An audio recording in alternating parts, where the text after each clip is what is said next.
हाँ तो साथियों नमस्कार। आपके अपने परिवार ब्राइट फ्यूचर विद उत्कर्ष में आपका हार्दिक स्वागत व अभिनंदन है।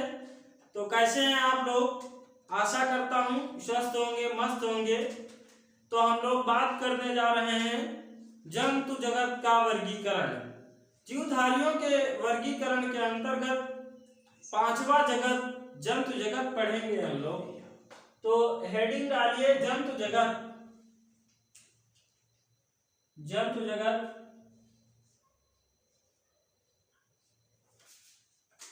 जंतु जगत एनिमल किंगडम। एनिमल किंगडम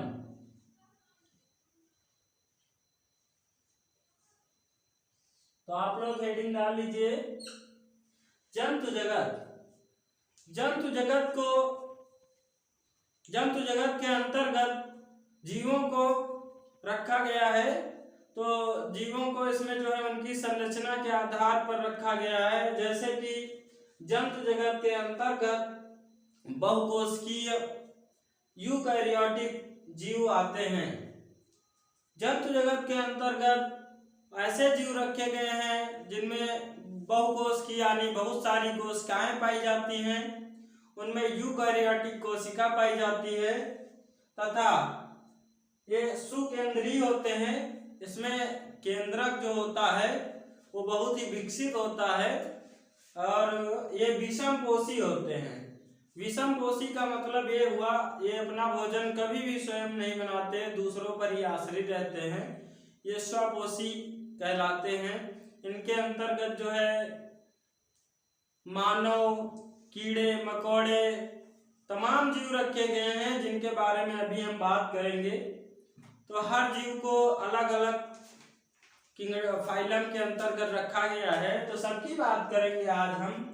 तो आप लोग अब पढ़ेंगे जंतु जगत। अभी तक पिछली वीडियो में हमने जीवधारियों का वर्गीकरण पढ़ा है जिनके अंतर्गत 4 किंगडम पढ़ चुके हैं हम, मोनेरा, प्रोटिस्टा, फंजाई और पादप। तो आप लोगों ने उन सबको अच्छे से पढ़ा है, देखा है। तो इसके बाद अब हम लोग विस्तार से जंतु जगत के बारे में बात करेंगे। तो जंतु जगत में जो है कोशिका भित्ति नहीं पाई जाती है। इसमें कोशिका भित्ति नहीं पाई जाती है। इनमें जो बहुकोशिकीय जंतु होते हैं उन्हें मेटाजोआ कहते हैं। और जो है इनमें जो है शारीरिक सममिति पाई जाती है। सममिति का मतलब ये हुआ कि उनके भागों को अगर काटा जाए तो वो जो है बराबर हिस्सों में विभाजित हो जाए या फिर जो है ना हो पाए। तो अभी हम आपको सममित के बारे में भी बताएंगे। तो इनके लक्षण हैं, लक्षण लिख लीजिए जंतु जगत के लक्षण।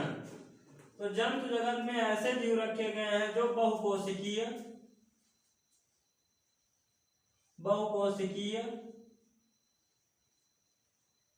इसके अंतर्गत बहुकोशिकीय, सुकेंद्रीय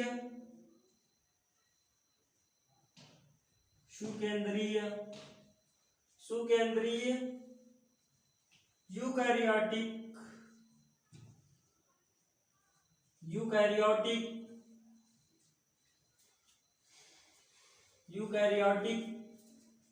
विषम पोषी का मतलब आप समझ गए हैं।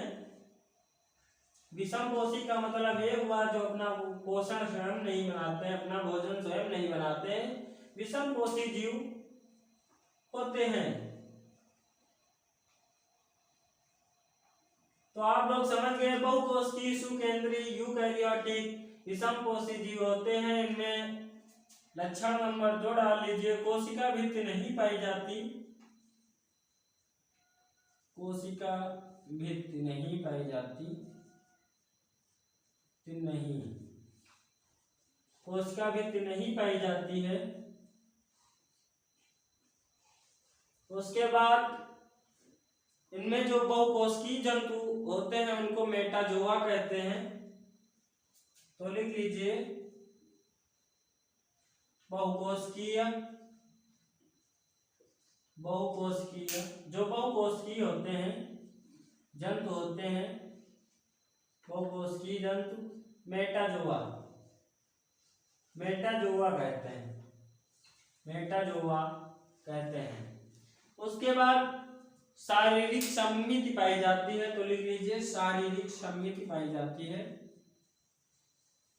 शारीरिक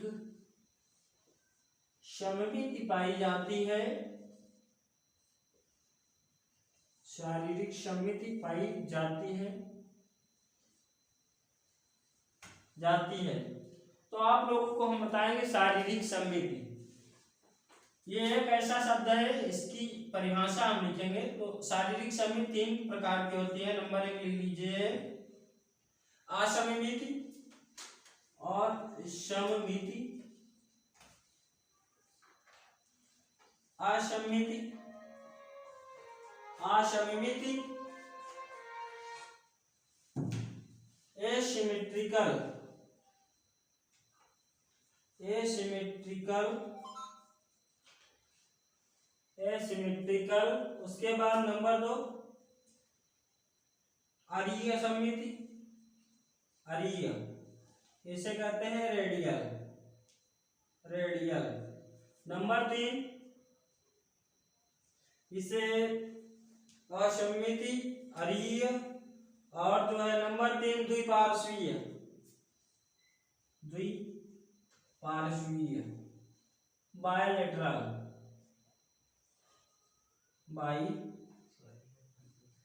बाइलेटरल। तो ये जो असममिति होती है, इसमें जो इसके जो शरीर होते हैं, जंतुओं के शरीर जो होते हैं वो बराबर भागों में विभाजित नहीं होते हैं, तो इसमें लिख लीजिए विभाजित नहीं होते हैं शरीर, ठीक। उसके बाद जो अरीय सममिति होती है, रेडियल, रेडियल जो होती है, इसमें अगर एक अक्ष से काटा जाए तो शरीर कई भागों में विभाजित हो जाएगा, तो इसे रेडियल सममिति कहते हैं। और द्विपार्श्वीय जो सममिति होती है, इसमें अगर शरीर को काटा जाए, देखा जाए लंबवत शरीर के लंबाई के हिसाब से, तो फिर शरीर दो भागों में, जैसे हम हैं तो हमको अगर ऐसे काटा गया तो एक आंख इस तरफ, एक आंख इस तरफ, इसी तरह एक हाथ इस तरफ, एक हाथ इस तरफ, और जो है पैर, आधा पेट, तो आदमी जो होता है द्विपार्श्वीय सममिति के अंतर्गत आता है, तो इसे द्विपार्श्वीय। तो आशा करता हूं आप सममिति के बारे में समझ गए होंगे।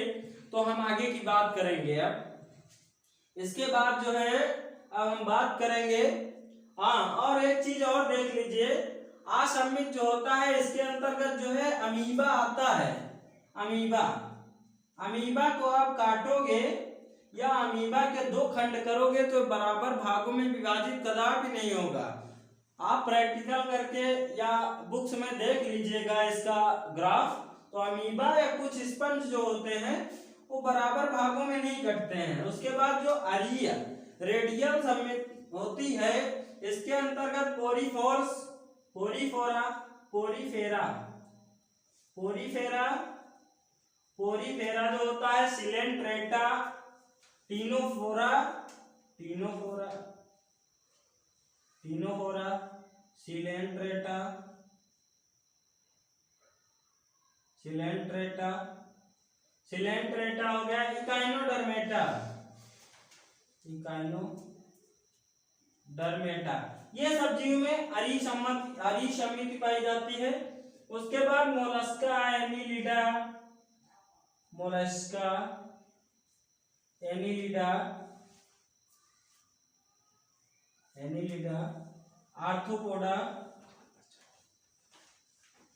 आर्थ्रोपोडा, और बाकी भी जो भी फाइलम बचे हुए हैं, ये सब जो है द्विपार्श्वीय सममिति के अंतर्गत आते हैं। तो आप लोग इसको नोट कर लीजिए। उसके बाद फिर आगे की बात करेंगे। आगे की बात में हम जंतु जगत का वर्गीकरण पढ़ाएंगे, कितने जो है कितने भागों में जो है बांटा गया है, किस प्रकार बांटा गया है, किस आधार पर इसका वर्गीकरण किया गया है, तो इसकी बात हम करेंगे। तो आप लोग नोट कर लीजिए, फिर आगे की बात करते हैं। तो नोट हो गया होगा। हाँ, तो हम बात करते हैं इसके वर्गीकरण की। तो जंतु जगत जो है इस प्रकार बांटा गया है, इसको जो है इसके मेरुरज्ज, जंतुओं के मेरुरज्ज के अनुसार बांटा गया है। तो जंतु जगत को दो भागों में सर्वप्रथम बांटा गया है। दो भागों में, नंबर 1 इनवर्टिब्रेट और नंबर 2 वर्टिब्रेट।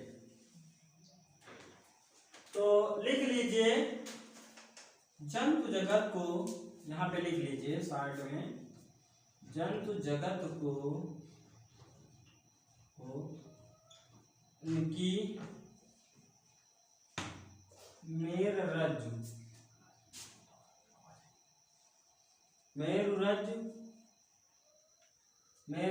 ब्रैकेट में लिख लीजिए रीढ़ की हड्डी, रीढ़ की हड्डी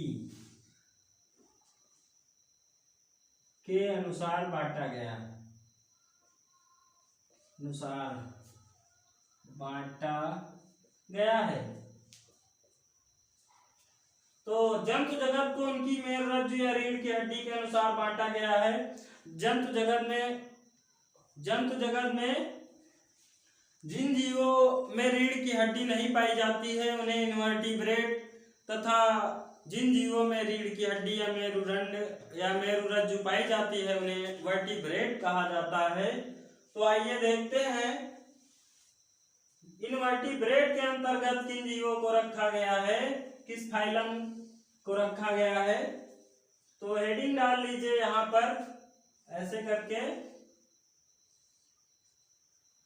तो इधर लिख लीजिए अकशेरुकी, आकशेरुकी जिनमें रीढ़ की हड्डी नहीं पाई जाती, आकशेरुकी इन वर्टिब्रेट्स। और इधर लिख लीजिए कशेरुकी वर्टिब्रेट्स।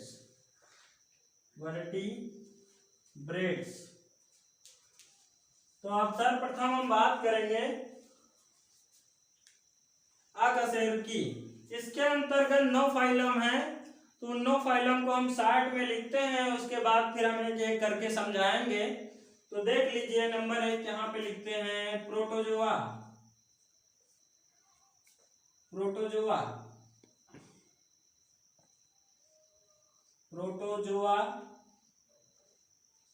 नंबर 2 हो गया पोरीफेरा,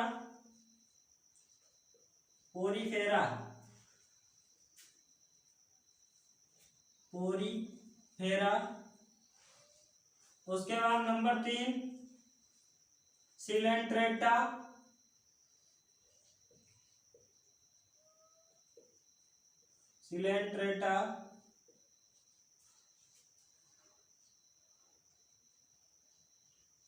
उसके बाद नंबर 4 हो गया टीनोफोरा,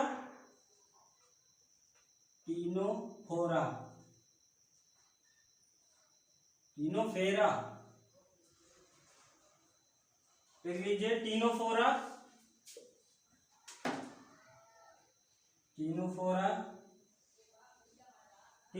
हो गया। उसके बाद लिख लीजिए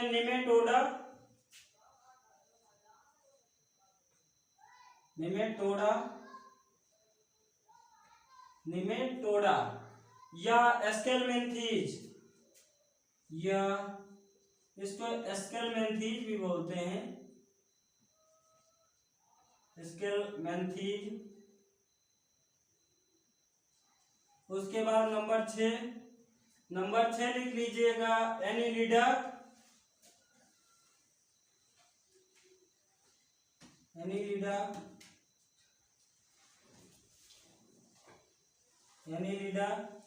और नंबर 7 हो गया आर्थ्रोपोडा,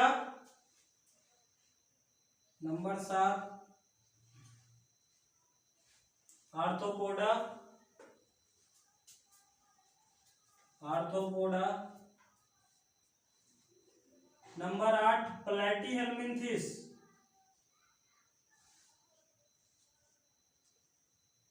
प्लैटीहेल्मिन्थेस हो गया। नंबर 9 ले ले इकाइनोडर्मेटा,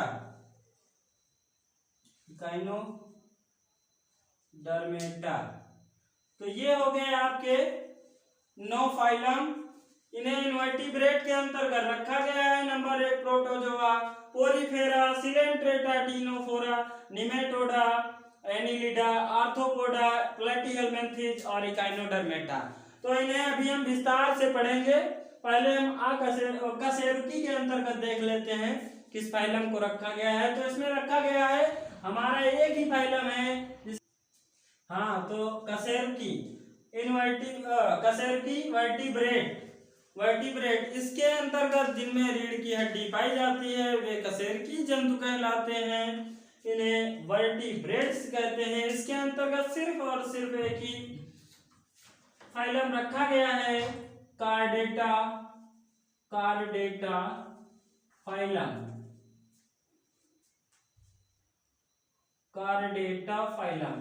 तो कार्डेटा जो है, कार्डेटा फाइलम के अंतर्गत 5 क्लास रखी गई हैं। तो यहां लिख लीजिए क्लास। तो नंबर ए ये हो गया मत्स्य वर्ग, मछली वर्ग। इसके अंतर्गत जितनी भी मछलियां हैं वो रखी गई हैं जिनमें रीढ़ की हड्डी पाई जाती है, वे मछलियां रखी गई हैं। तो इन्हें पाइसेस कहते हैं, Pisces. Number B amphibians, Amphibia, उभयचर जो जल व स्थल में रहते हैं उन्हें उभयचर कहते हैं। तो इसे एम्फीबिया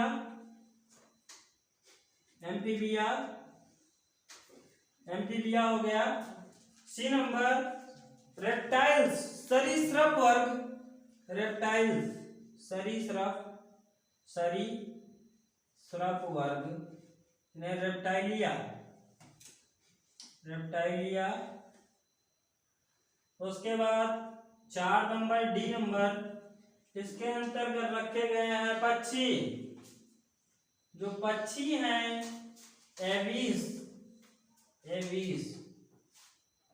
और नंबर 5 यानी ई, इसके अंतर्गत स्तनपाई रखे गए हैं मैमेलिया। स्तनधारी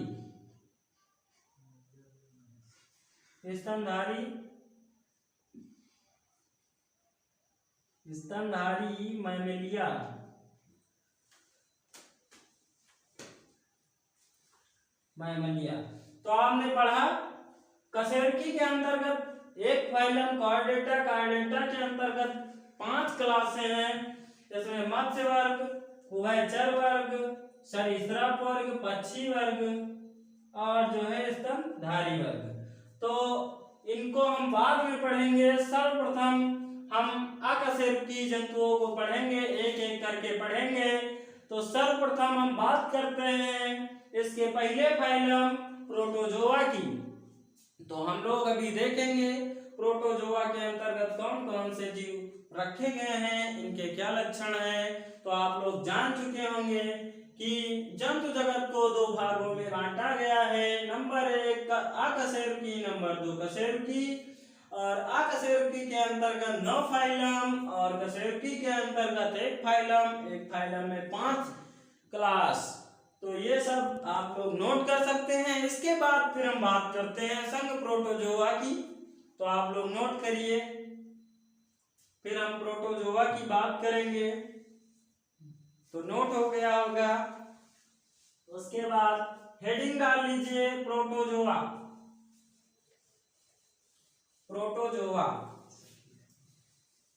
ये जो प्रोटोजोआ होते हैं इन्हें पहले प्रोटिस्टा के अंतर्गत रखा जाता था, लेकिन इन्हें एक नए फाइलम का नाम दे दिया गया जिन्हें प्रोटोजोआ कहा जाता है। प्रोटोजोआ एक कोशिकीय जंतु होते हैं। इनमें एक कोशिका पाई जाती है और ये यूकैरियोटिक जीव होते हैं। इनमें चलनशील अंग पाए जाते हैं जैसे कि सीलिया, फ्लैजेलम एंड स्यूडोपोडिया। उसके बाद जो है ये परपोषी होते हैं। ये अपना भोजन स्वयं नहीं बनाते, ये जो है दूसरों पर आश्रित रहते हैं। और ये बहुत ही छोटे जीव होते हैं और ये गति वाले जीव होते हैं। तो इनके लक्षण लिख लीजिए। सर्वप्रथम हेडिंग डालिए phylum protozoa number 1 protozoa, protozoans, protozoa, protozoa. तो प्रोटोजोआ के अंतर्गत आप लोगों को बताया हमने, इसमें एक कोष की जीव होते हैं। कभी कभी क्वेश्चन आ जाए कि प्रोटोजोआ के अंतर्गत कैसे जीव रखे गए हैं, तो आपको ऑप्शन दे देगा एक कोष की यूकैरियोटिक, एक कोष की प्रोकैरियोटिक, बहुकोष की यूकैरियोटिक, बहुकोष की प्रोकैरियोटिक। तो आप लोग जो है इसमें लिखिएगा एक कोष की यूकैरियोटिक। यहाँ से क्वेश्चन उठाए जाते हैं, इसीलिए हमने आपको जो है बहुत ही विस्तार से जीवधारियों का वर्गीकरण पढ़ाया है और पढ़ा रहे हैं। तो ये अभी हमारा सेशन चल रहा है, इसके बाद अभी भी 2 या 3 वीडियो आएंगी इससे, तो आप लोग ध्यान पूर्वक पढ़ते रहिए और हमारे साथ लगे रहिए। तो लिखिए एक कोशिकीय,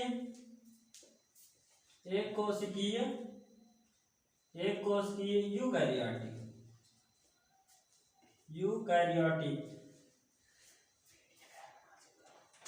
एक कोशिकीय यूकैरियोटिक। और लिख लीजिए यहाँ पे लक्षण नंबर 2 चलनशील, चलनशील अंग पाए जाते हैं। चलनशील अंग होते हैं, ये जो है परपोषी होते हैं। तो लिख लीजिए परपोषी जीव। उसके बाद बहुत छोटे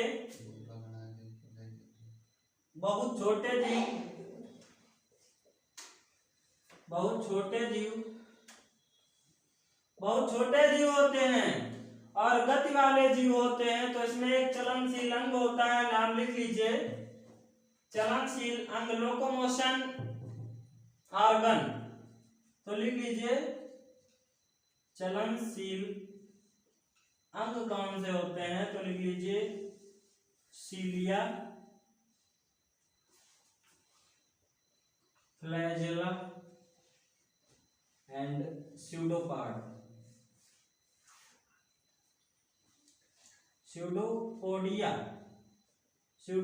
तो ये है चलनशील अंग, इनके बदौलत ये गति करते हैं। अगर ये अंग ना हो तो ये गति ना कर पाए। जैसे कि हम लोग तो अपने पैरों से चल लेते हैं, लेकिन ये कैसे चलेंगे? तो ये सीलिया, फ्लैजेला तथा स्यूडोपोडिया के सहारे चलते हैं। तो ये लिख लीजिए और एग्जाम्पल इसके लिख लीजिए। एग्जाम्पल आप ये लिख लीजिए युगलीना। जो युगलीना होता है ये इसका जीव है प्रोटोजोआ का। उसके बाद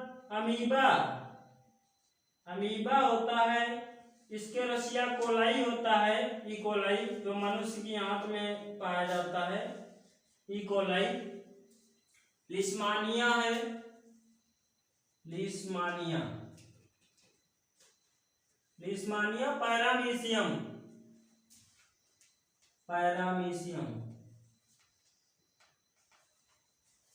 ठीक, तो युगलीना हो गया, अमीबा हो गया, इसकी रसिया कोलाई, और लिस्मानिया हो गया।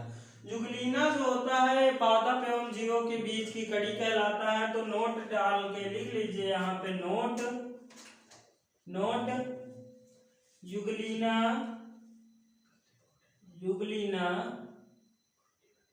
युगलीना पादप एवं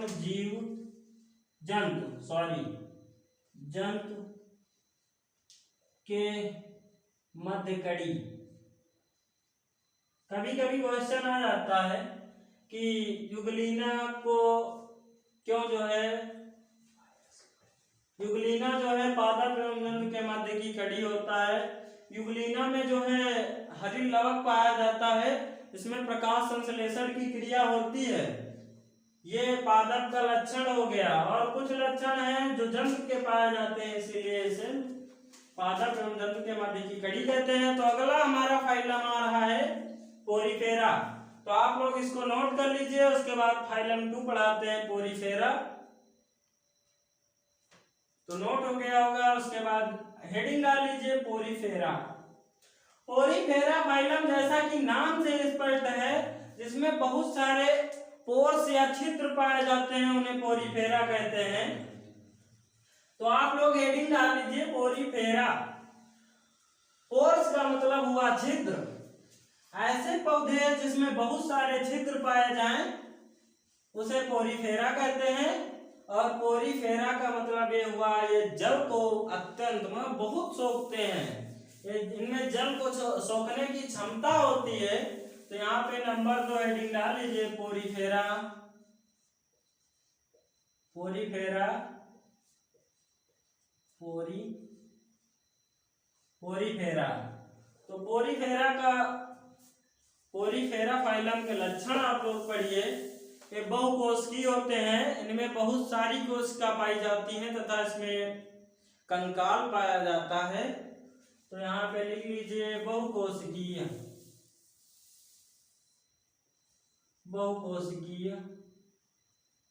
जंतु। इनमें बहुत सारी कोशिकाएं पाई जाती हैं, बहुकोशिकीय जंतु होते हैं। इन्हें शॉर्टकट में स्पंज कहा जाता है।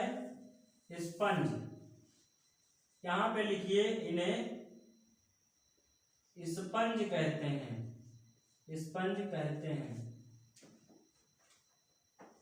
इनके शरीर पे बहुत सारे छिद्र होते हैं। तो इनमें छिद्र बहुत होते हैं, इनके शरीर पर कंकाल पाया जाता है। तो यहाँ लिख लीजिए शरीर पर कंकाल पाया जाता है। तो शरीर पर कंकाल पाया जाता है। शरीर असममित होती है, इनका शरीर विभाजित नहीं किया जा सकता। तो यहाँ लिख लीजिए शरीर असममित। यहाँ पे शॉर्टकट में लिख लीजिए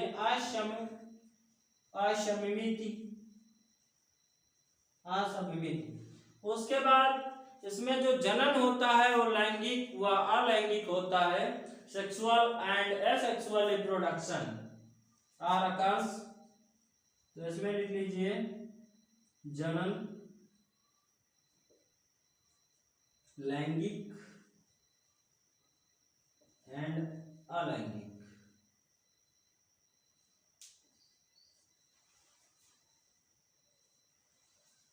तो इसमें लिख लीजिए reproduction are 2 types, sexual and bisexual in पोरीफोर्स।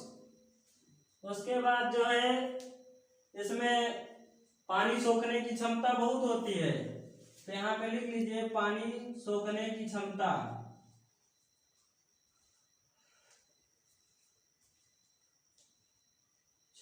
होती है।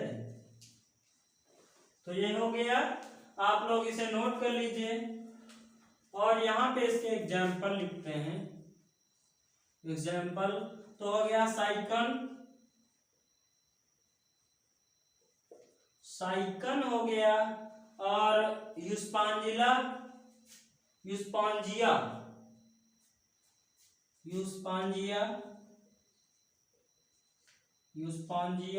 उसके बाद लिख लिए स्पांजिला।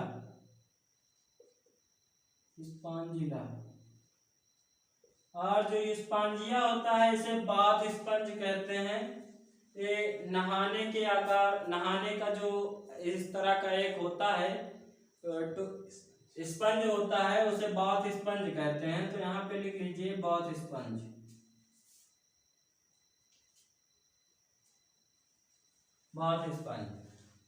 तो आप लोगों ने पोरीफेरा के बारे में पढ़ा। बहुकोशिकीय जंतु इन्हें स्पंज कहते हैं।